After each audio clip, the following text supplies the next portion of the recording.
Right. Well, thank you, Jonathan and the panel. I think this has been a terrific panel, and I first want to congratulate Jonathan and the folks at CUF and Tom Hilliard for writing these reports and bringing this to our attention. So let's give them a round of applause. This is an issue that most of you in the audience already know a lot about, as was said in the beginning. So the panel's been fantastic, and what I'd sort of challenge you to do is keep this level of discussion up.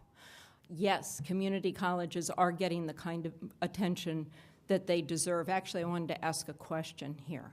How many of you actually have spent a semester or more taking courses at a community college?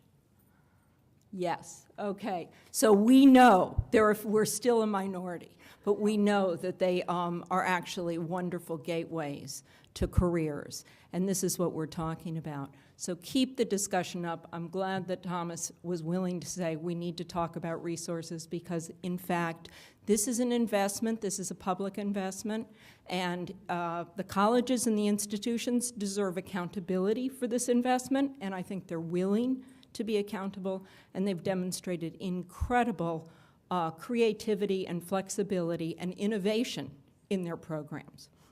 So we need the kind of research that shows what works, and we need to invest in what works. One of the things we also didn't talk about was the outcome for minorities. So I would really commend you to read these reports because the reports actually show that the outcome for minorities are significantly worse. So we talked about maybe 40% of the students complete or transfer, 60% don't, and it's worse for minorities. So this is an economic development issue because it matters for the business community. They need prepared students. It matters for the state and local governments. This is where your income comes from and where your resources go.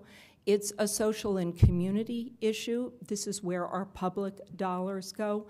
And it's an equity and fairness issue. So we really need to keep our access, our retention, and our completion up, and let's bring the legislature in. This is why you're in Albany. Let's do this. Thank you. It's great to see you all.